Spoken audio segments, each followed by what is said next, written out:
Hey everyone, this is Dr. Patrick O'Malley with the Laceration Course. Okay, so let's talk about the importance of proper instrument handling.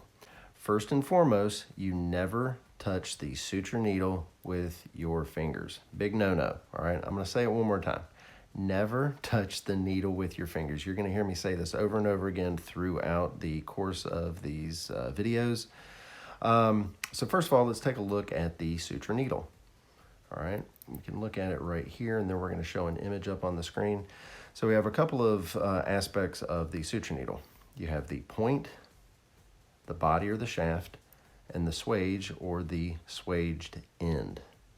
Okay, so you can see that image right here, and you want to grasp the needle in the middle, okay, like right around in here. The middle towards the proximal end, kind of in this. If you're dividing the entire needle into fourths, you have 1/4, your first fourth, your second fourth, third, and your most distal fourth. You're kind of in the middle to the, you're kind of in the 25 to 50% area right there. So that's kind of where you're wanting to do. If you get to proximal, it makes it more difficult to control. And if you get to distal, well, you're not going to be able to introduce it through the tissue. So this is where we want it. And I would say for the most part, you're going to be holding it kind of at a, I guess like a 90-degree angle here. There will be certain times where you're going to want to hold the needle kind of at a different angle, kind of to accommodate for your body mechanics and for the position of the patient and the position of the skin. So sometimes you want to reposition so that you're not having to contort your body around. Make your positioning work for you, don't work against it. Okay, so I really want you to get into this practice early on.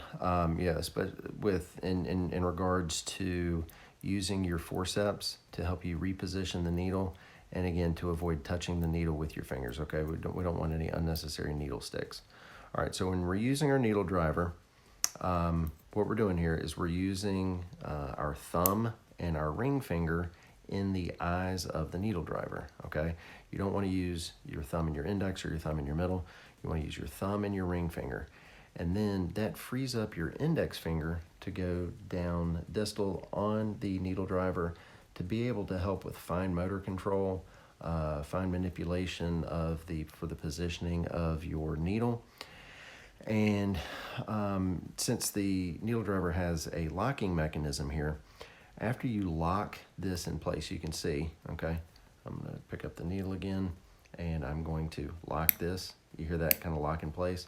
So what that does is that allows you to free up your thumb and your ring finger. You can take those out of the eyelets, and you can really take your hand more distally just to get more fine motor control and finer manipulation.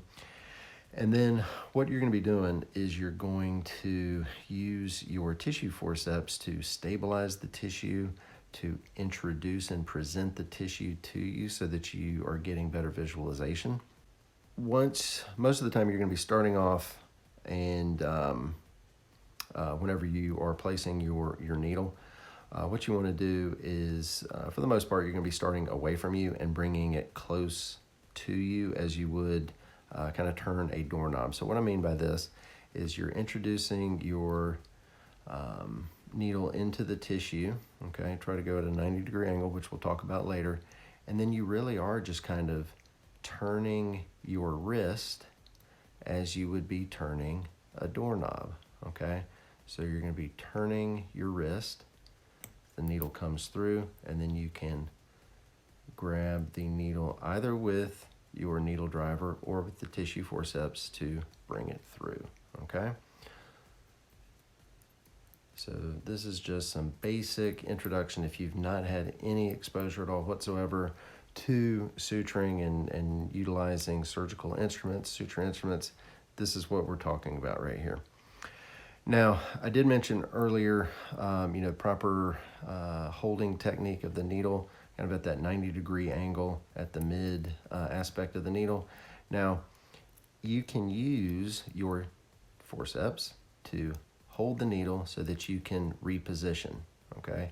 So let's say you are doing more of a subcuticular suture, and I want to be able to use my forceps to kind of expose the tissue back so that I can go along the dermal layer here and be able to kind of pass that through.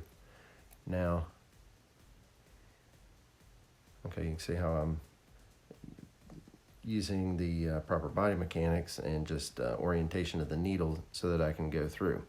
Now, if I were to be holding the needle kind of at this 90-degree angle, it is going to be a lot more difficult for me to, kind of use my hand and manipulation of the needle driver here. I basically am having to completely let go and use this almost as a pencil so that I can get the proper orientation there. So that's the take-home point, is use the instruments that you have to maximize your ability to orient the needle, insert the needle properly into the proper tissue planes, and don't make yourself work harder than you have to. Proper positioning can really make things easier in a lot of ways. All right, so that kind of wraps this up right here.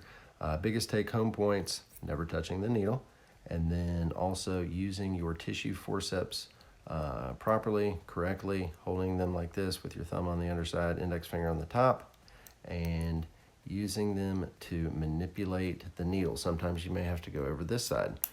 All right, so make sure that you get into this habit and technique of using your tissue forceps to pass the needle around, reposition, and the bottom line, one last time, never touch the needle with your fingers. All right, everyone, that's all for this video on proper instrument handling and the basics of your suture pad. Thank you for joining, and we will see you next time. Hey everyone, this is Dr. O'Malley with the Laceration Course. If you truly want to master the art of suturing and laceration management, you need my course. What we talk about in these videos here on YouTube really only scratches the surface. This online course has everything that you must know in order to take care of patients with lacerations. You can get the course with or without CME credit. We talk about everything that you need to know to properly manage lacerations, including anatomy, pharmacology, microbiology, advanced suture techniques, and so much more. If you're a student or a resident and really want to stand out on your clinical rotations, you need this course. Bottom line is that we're all here to learn how to be able to provide for better patient care.